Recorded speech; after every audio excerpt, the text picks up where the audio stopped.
Hi, I'm David King, the editor and associate publisher of the Alt Weekly, and I'm joined by Katie Cusack, music editor, and Dan Maddalone from WEQX. Hello. This might be an unconventional episode of the We're gonna ALTcast. keep it weird. Make it real weirred. Luke's not Yeah, here. I think we'll just start on the note, the confrontational note.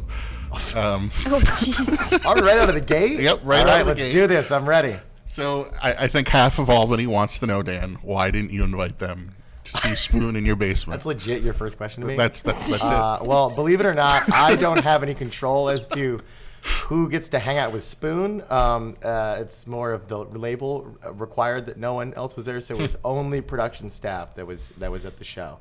So no one got to go. Sell out. Yes, I am looking, just for the record to everybody, I'm looking to sell out as soon as possible in any way, shape, or form. So, So to be clear, to bring everyone in on this, you work at WQX, you're a disc jockey, and you host any number of bands in your basement. Very true. For filming, sometimes for yourself, sometimes for EQX. For fun, sometimes for EQX. Well, these were the first ones. We've been doing, shout out EQX, amazing place. Like, we've been doing the house sessions at the house because EQX is in this gorgeous old house like in Manchester, Vermont. So up until these bands, we've been filming. So Jeff, the program director, gets the bands to come in. Kim Neaton and her husband Chris cleared out the space and had the original idea for it. And so all the different DJs do interviews, and we've had bands coming in and out to do stuff there for, I guess, like 2 years now, I think, because time is fuzzy. But yeah, probably like about 2 years. And then this most recent one, it was just, they just didn't want to go. They didn't have time to go all the way to Vermont and all the way back. And I sent them a video of my basement and was just like, this spot is good. And they didn't even know. So the woman who set it up, her name's Risa. She's amazing. And she works like for the label and all this stuff and does all the promotion. And she just was like, we're going to send them there. And so they just came. You'll see in the interview, they had no idea that they were about to go to like some person's house. And at first they were like skeptical, and then by the end of it, they were like ecstatic that they had done it. They thought it was awesome. So I was pretty happy overall. Yeah. So, I mean, this is going on while Albany has a pretty thriving basement scene in general. Sure. Is there any is that on purpose, or is it just because this works? Is it sort of like... I guess it's just a happy accident, man. Like, honestly, like, I just had the space. Like, again, normally they're at EQX. Yeah. Like, we've done, this will be these ones in terms of, like, bands, these will be the 29th with White Reaper starting today as of when you're viewing this thing. White Reaper will be the 29th and Spoon will be the 30th, I believe. So we've done a lot of them at EQX. This just worked out, like, I just do this on my own, doing basement shows. And I would just like having, like, that house, I love it, and like the basement has just evolved so much over the years, and I like gear, and it's just like it fuels my like obsession with this stuff. So it just kind of like worked out like organically, which is like so dumb, but like it did. It just I had the space, they needed a space, and I was like use this one, and then it worked out. So very happy. But I'm sure we'll do more at EQX and stuff like that. So I would love to do more in my basement too, though. Who knows?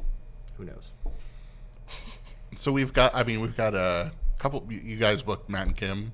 Yes. That show is sold out. That show sold out in like 4 seconds. Yeah. That's just amazing. I mean, great for them. But like, yeah, they're just doing like, I think it's like it's like a Rochester date and an us date or something. I might be mixing up like the wrong city that's first, but I think they're just doing kind of like a little blast for the fans. I mean, EQX and Matt and Kim, we've been long time friends with each other, so that's gonna be cool.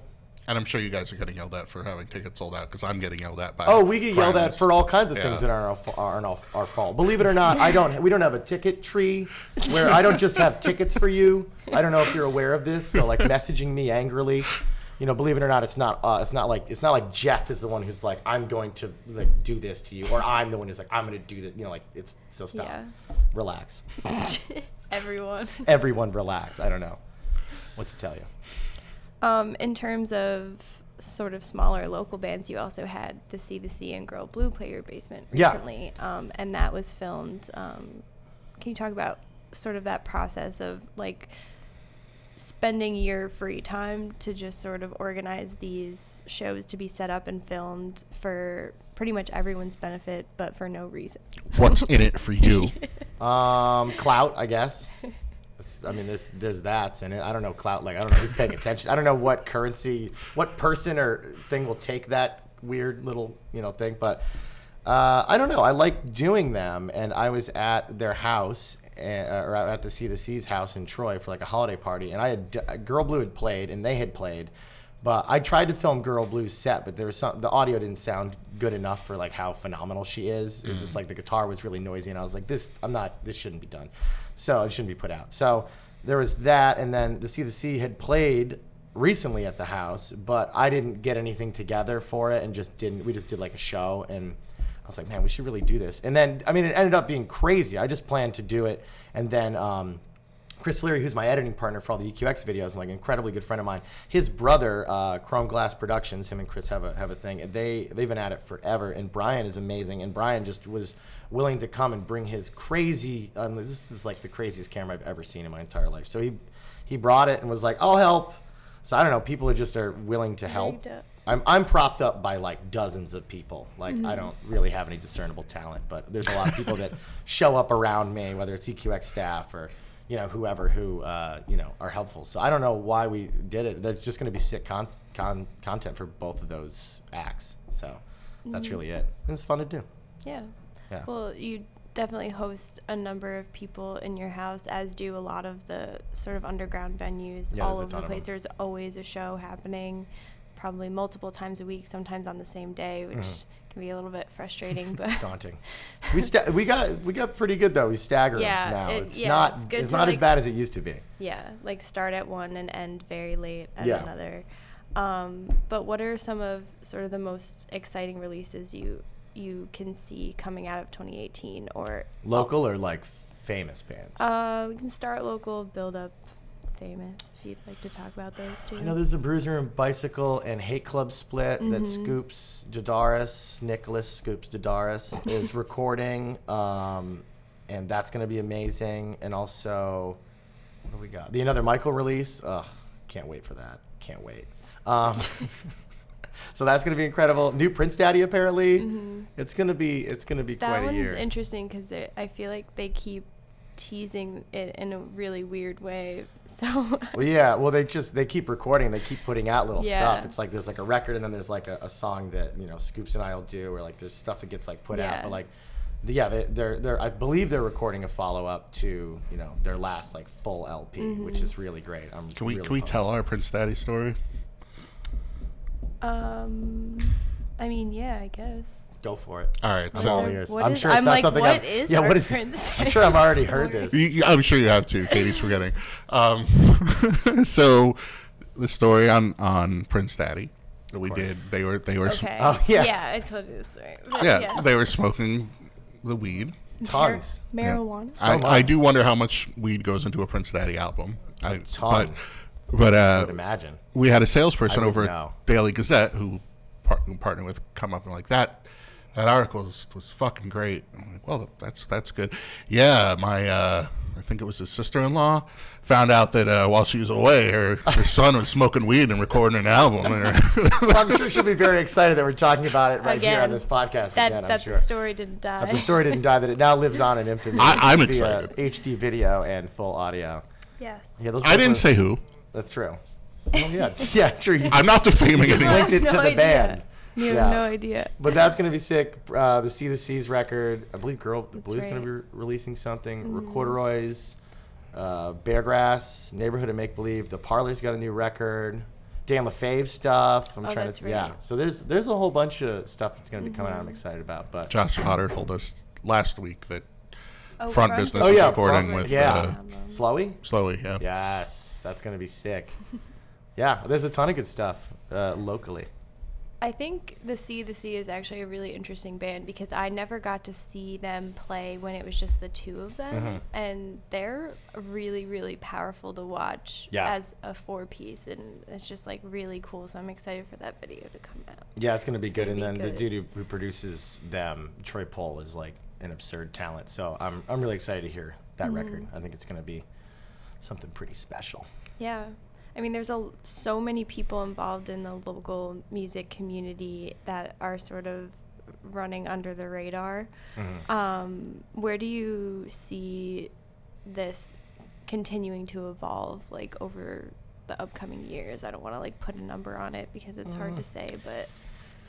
Well, it's just tough because it's like under the radar is such like because there's so many different radars. Like you can exactly. like there are so many bands that operate under a certain guise of like how businesses run or like how you're supposed to get signed or like where you have to play or what you have to do. It's like Prince Daddy is doing as well as any of the bands in this area that are doing well, if not possibly better. And yet they've never played like or very rarely play a venue show because they want it to be all ages. And it's like, you don't have to go in these certain routes. So it's kind of interesting. There's a radar where it's like, there's things happening and it's only through these channels. Yeah. And it's just like, okay, I guess so. But it's like, there's other channels where stuff are happening. And I think it's just, it's just gotten better, but it's like, it will forever be happening, but it may change slightly, but I don't know. It seems like it's going to keep going because it's just the talent just keeps like pouring in.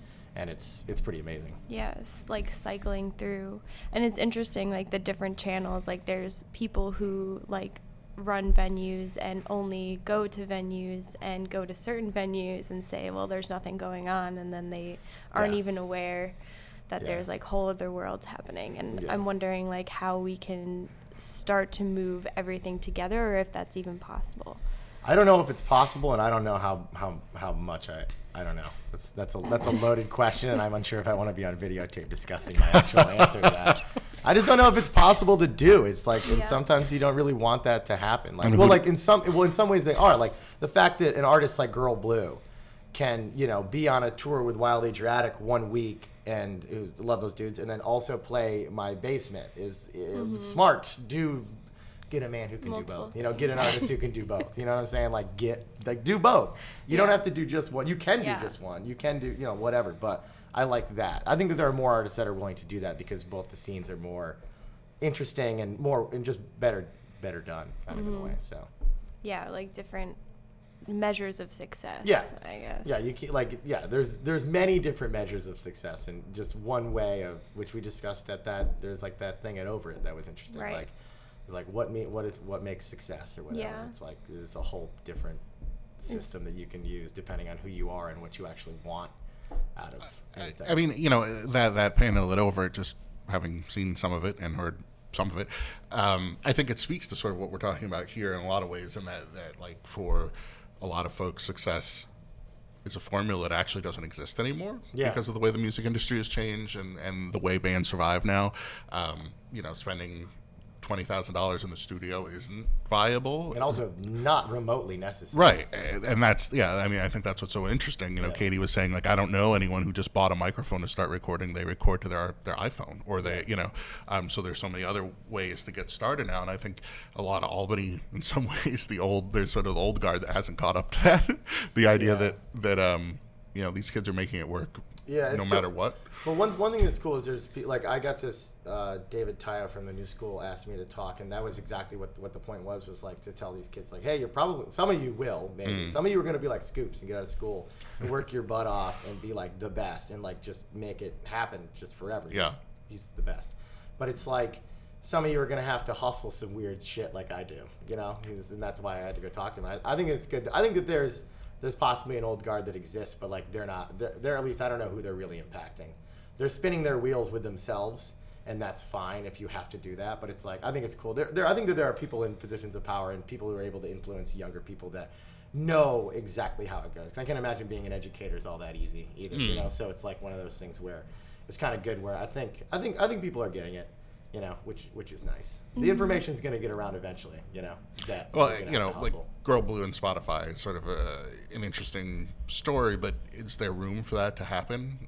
Again, does her success put Albany in a better place, given the way the music industry works these days? Like, we're not going to be Seattle of grunge or whatever, sure. But does it bring more attention, do you think, to, I think that it does. I think that it's just kind of a slow burn. Like you got to be playing the long game. Like this city is not going, and that's the thing with like getting all excited about still like it's fun to get excited and think that like there's this like I only have a few years or like whatever it is, and that's fine. We've all been in that position, but it's like it's nice to be able to look back and see like, oh wow, look at how far things have gone, or how far things have come in the past 10 years or something like that. It's really neat, and it's like, will it help? I mean, it certainly isn't going to hurt. Is it going to be something that pushes us over some weird edge that exists? Like, no, I don't think, because I don't think that edge exists. Again, it's like success is what you make of it, and it's like I think we should be proud of the area, but also know that there's things that we have to change and things that we got to work on. But it's like, it's just always going to be a work in progress. And plus, it's like, you know, look at all these giant hubs that are like these cities that like we're all trying to be or whatever. Like, I mean, you know, we're never going to be any of them. And then also like they've all gotten so big that they're destroying all their venues anyway. Like, where is the place that we're supposed to be? Like, what are these cities? Like, now you're just looking at like a thing in time that you want to be, instead of like a place. You know, like we want to be bigger, we want to be better, but it's like, what do you want to be, New York and have every single venue turn into a Starbucks? Like, that's not a thing. Or turn into something that Albany Met owns. Cough, cough, Valentine's. But anyway, shade thrown. But yeah, so I just think it's interesting. Like, I think it'll certainly help, and I think it's good, and I think that we're doing what we should be doing, and everyone's working hard, and we should work harder. And I think it is happening on like different platforms, like Bell's Roar, their new album We Carry Us, made Bandcamp's like new and noteworthy, and their editor gave them like an amazing review for that album, and like it was only out so far. I think like this is like coming on the 2 weeks that it's been out, so like there are people who are making those waves on different platforms, like who are coming from our area. And I know like Sean Desiree, who's behind Bell's Roar, made that whole album like in their bedroom, like just playing with different instruments and equipment, and like that's where it's coming from now, and it's great. It's changing. So Dan, I have a more of a personal and selfish question. Oh, good. More of these. Dan, I'm so surprised that you asked me. She came at me aggressively. Yo, why didn't you come to that Girl Blue, the CDC show? You never messaged me back, dog. How you like that? That's why you're not getting any invites anymore. It's becoming like Wendy Williams. I'm your neighbor, man. You're my neighbor? Well, why didn't you come over? All right, sorry. Keep going with your question. I'm hassling you. Yeah. So given that technology is making everything easier for bands in some ways to record at home, etc. I'm like an amateur gearhead still at home with a 8-track recording thing, like still a Tascam. I don't use my computer. Do you still have love for analog? Like, do you still think that's important? Do I still have love for analog? I mean, you think has there ever been anything where it seemed as though I haven't had any love for analog? No, but I mean, I know you do. But you know, like I think about the Prince Daddy album, and I think I want to hear that raw as possible. Like that's just, you know, But then again, like the realities of what works for a band is to record into a computer and Pro Tools and all that stuff. So do you think is that debate still going on? Is it even worth like? I don't know. I think it's an interesting question. I mean, Scoops has, again, I keep bringing up Scoops because he's just the raddest and the best. And like, he has a sick 8-track tape machine. You know, it's like Soundcheck Republic in East Greenbush has an incredible Studer 24-track tape machine. Like, there's places around that recorded tape. I think it's just one of those things where, you know, it's hard to do. One, it's really hard to do it well. And, you know, I think that there are artists that still do that. I mean, all the bands that I know that have the ability and the money and the everything to do it to tape normally do. In terms of like what I end up doing for bands that I work with is I have a Pro Tools interface, and that's just, and an old one at that. It is out of date extremely. If someone wants to give me money for a new one, hit me up. What's those things called? Patreon, man. I gotta set one of those up. So so it's like, I don't know. It's I mean, it's kind of the holy grail at this point, because like everyone knows that that's what you want to have, you know. But it's also like it's back to that unobtainable level where it's like hard to touch that if you're a person who's an amateur such as myself, or like bands just, you know, it's expensive. Tape's expensive, and editing is expensive and all that stuff. But, you know, so I think like it's clearly a thing people want to be a part of and people want to do, but it's just sometimes it's easier to, you know, just Pro Tools it at my house, you know, because I'm way cheaper. But it's also super worth it if you want to do it, you know? Yeah. You know, like there are incredible studios all over the place that have tape machines that still use them on the reg, but stuff for DIY bands who, you know, make only dozens of dollars a gig to pay someone to, you know, do something to tape. That's some like label stuff. When you get some representation and then someone's willing to fork out the money for it, then sure, yeah. So looking at this summer, this spring, we have a pretty crazy lineup as far as the region goes. Is there anything, like, I mean, major band wise, is there anything you're looking forward to in particular? Oh man, I truthfully have no idea what's going on. Can you run? I know there's a Kendrick and Schoolboy Q show happening at SPAC. That's particularly exciting. Yeah. I'm excited for that, and then I don't. What else is going on? Jack White's coming to Omegang. Jack White is coming to Omegang, which is very exciting for DSP shows and very exciting for Omegang. And very excited for. I'm sure EQX is gonna be doing stuff with that, so that's gonna be sick. I don't know if it already happened. I think it's coming up, but David Byrne is not here, but he's in the area. Which is pretty exciting. He's playing the Beacon. I think he's playing Kingston. Oh, cool. But yeah, I think all those shows sold out, unfortunately. Cool. I noticed that Wolf Alice just... Yeah. She's doing an EQX show. That's going to be cool. That is an EQX show? Yeah. Okay. So that's going to be really cool. I don't know. There's a lot going on. It's like hard for me to... I also have the what is it? I'm missing a word here. I'm very lucky to work in music, so I think about it less and plan it less. So it's like my schedule's pretty free, and so like if there's a show that I want to go to, I normally just go to it in the moment. So I don't look too far ahead in terms of the schedule, but yeah, I mean, I know Kanye West is dropping a new album this year, and so I'm praying that he comes back to the Times Union Center. That's the only thing I'll be looking off in the future for. Because, yeah, I saw him there in 2014, and it was one of the best shows I've ever seen in my entire life. Huh. No, that was like 2013. It was a long time ago, anyway. But that was incredible. So I'm looking forward to hopefully that. We'll see. Mm-hmm. But we've talked about this previously, but you recorded Weezer a few months ago. We did that in September. Oh wow! That was ages ago. It came out like in early November, I think. So yeah, it feels more recent, but yeah, that was in September. Yeah. So what was it like working with Weezer? It was interesting. It was very interesting. It was, it's always a Hail Mary with things like this, especially with a band of that level, but. It was good. It was fun. It was nerve-wracking, and then also so nerve-wracking that I stopped. I was like, I can't care about this, because if I care about this, I'll literally shake into the point of where I fall apart. So I just kind of was like, whatever will be, and it was cool. It was really nice. They warmed up eventually. It took them a minute for them to be like, what's going? Because it's a weird place to go to. I mean, I can't imagine they've been to a radio station. House. Yeah, it's not. It's like I can't imagine they've been to a radio station that's looked like that probably ever.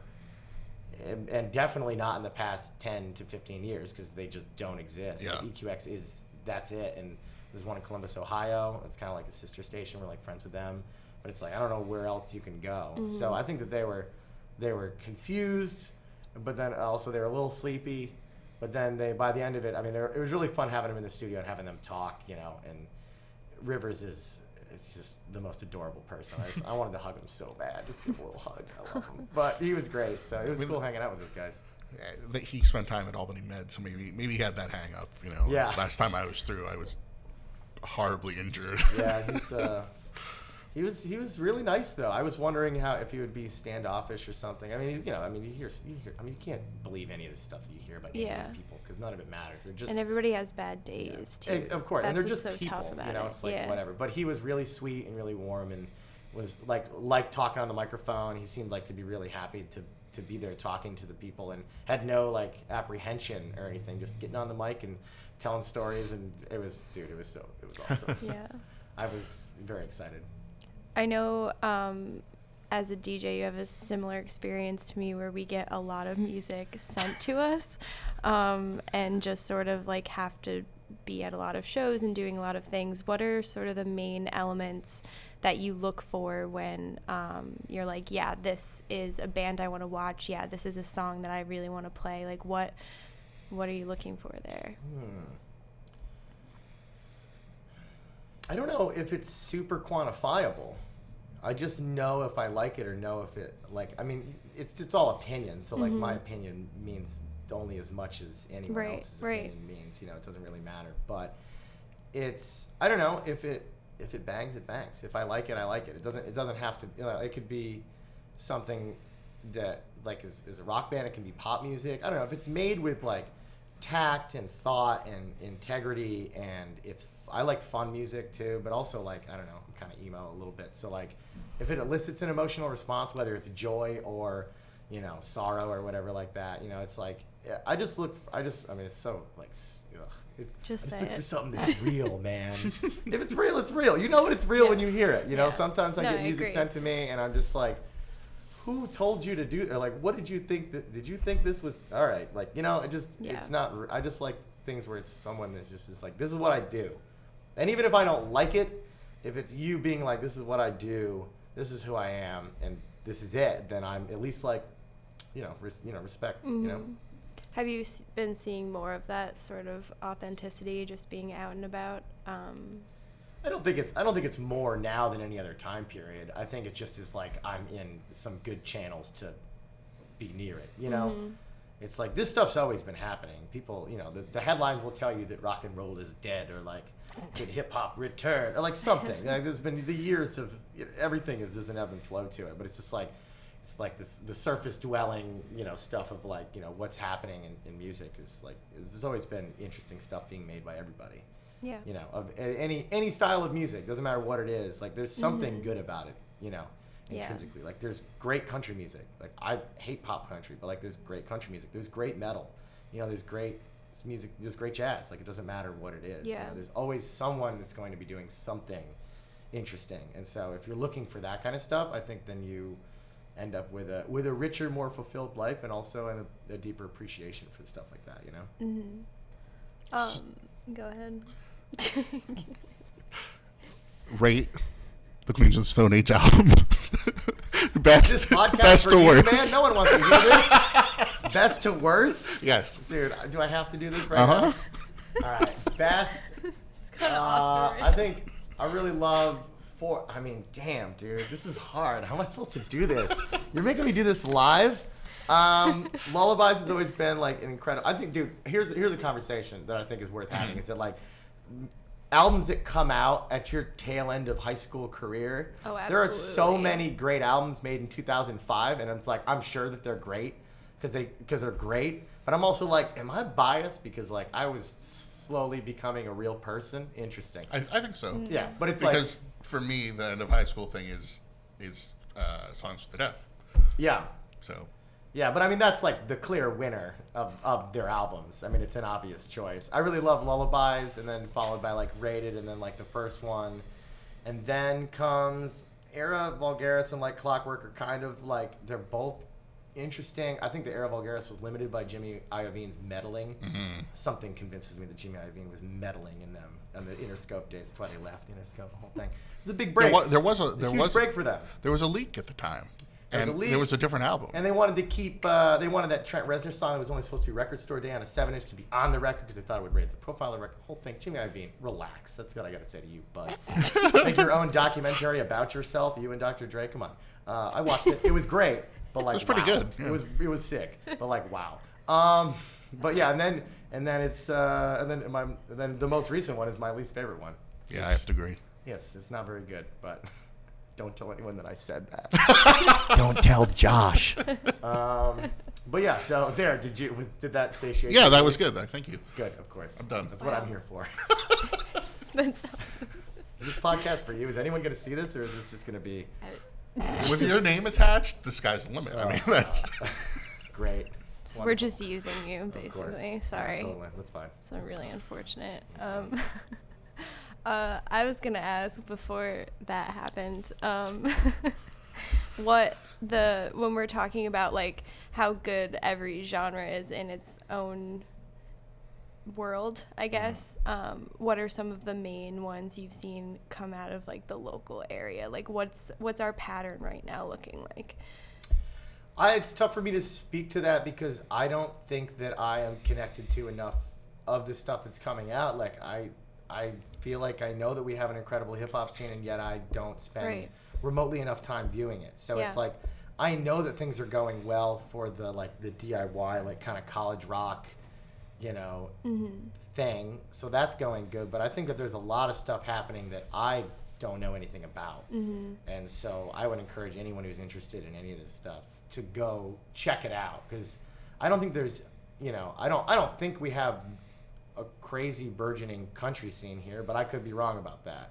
But it's like I feel like I know that there's jazz music being made in the area. I know that there's hip hop being made in the area, and I bet that it's great.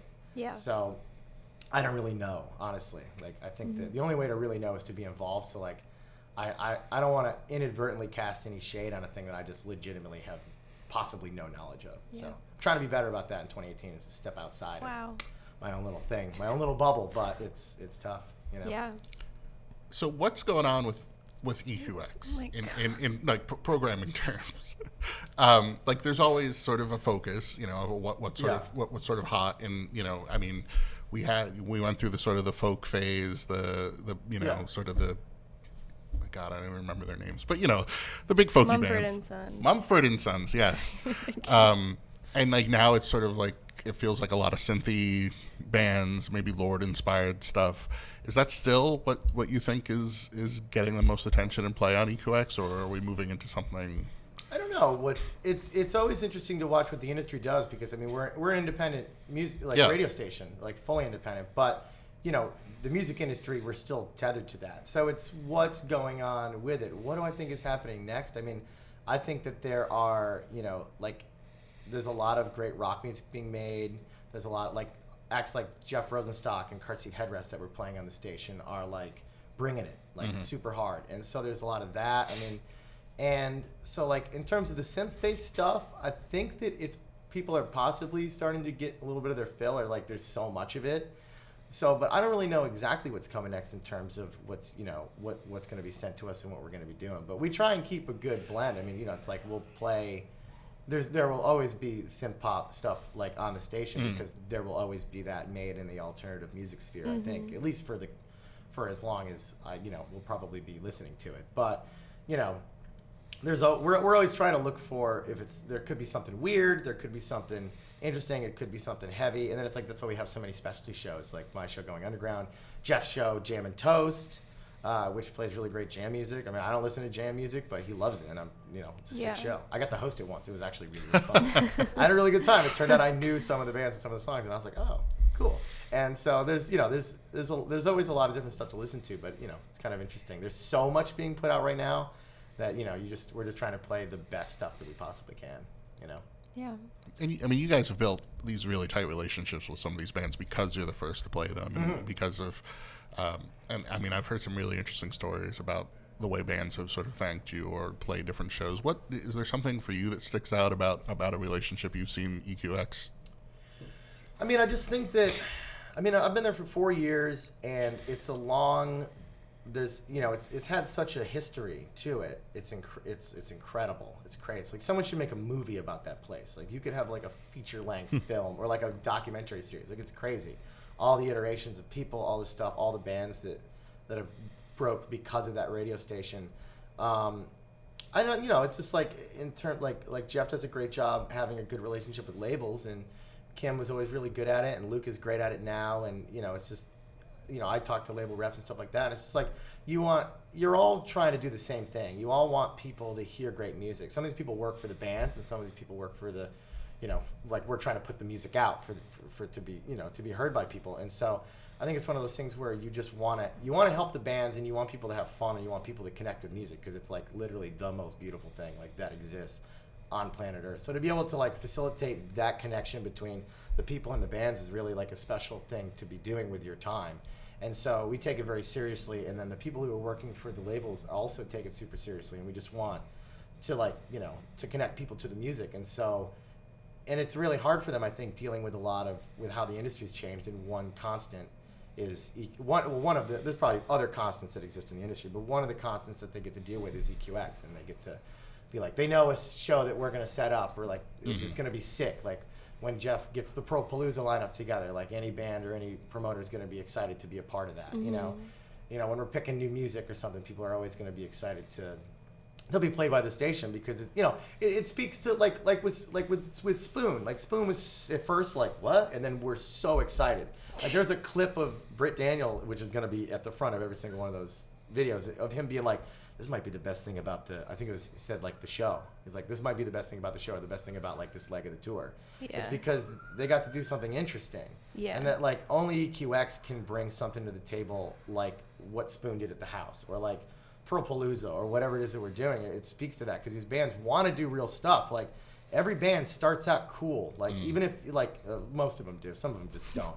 But most of them start out cool and interesting, and most of them start in a basement. Yeah. That's why I think this stuff is so important. Why I think this basement scene is not something to be looked over. It's like that's where all of them start. You start at a house party, you start in a basement. Like every single band in the Capital Region has played someone's backyard or some party or something. And it's like they all start from there. And so to be able to bring it back to a house like EQX or bring it back to like my basement or something like that, I think it's special for them where they're like, whoa. They're like, this is cool. I'm not at this weird radio station that looks like a dentist's office. It has like crappy like patterned carpet and like this drywall and stuff. It's like, who wants to hang out there? That's not where music is made. No one wants to do that. You know? And so I think that, EQX is the shit. And that's it. Wow. That's a nice little rhyme there. Thank you. Who was it there? Was it Kim who is a big fan of Catherine Wheel? Years ago, I think it might be Kim, but they booked the front man of Catherine Wheel. It was one of my favorite British like gothy alt rock bands to play Troy, one of the Troy festivals. I forget which one. And I just remember having grown up and learning about Catherine Wheel because EQX played them obsessively because it was one DJ specific days, and then to finally be able to see that their songs performed. I don't know that. I don't know. It was so cool. It may have been, but yeah, that's one of the cool things. Well, and that's an amazing story that I don't know anything about. That's what I'm saying. There are thousands of these stories of being like this artist or that artist, or like I'm doing like this person did this or this person did that, and it's awesome. The people have that relationship with the station and feel so connected to it. It's great. It's cool to be a part of it because it's a hell of a cast. I'll just say that.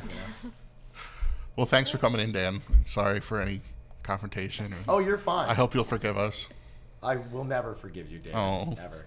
I also real quick just got to say shout out to all the people who made these videos happen. The videos are out now, or should be out now, based on the fact that it's Monday. If you're watching this, time travel. Chris Leary for putting it together, Jeff for getting the bands, Kim and Chris for starting the house sessions, Adam Muro for filming and doing an incredible job, Dave Parker for doing sound along with Craig Dutra, and just everyone at Mimi for owning the radio station, just everybody involved. Like I'm really proud of these videos.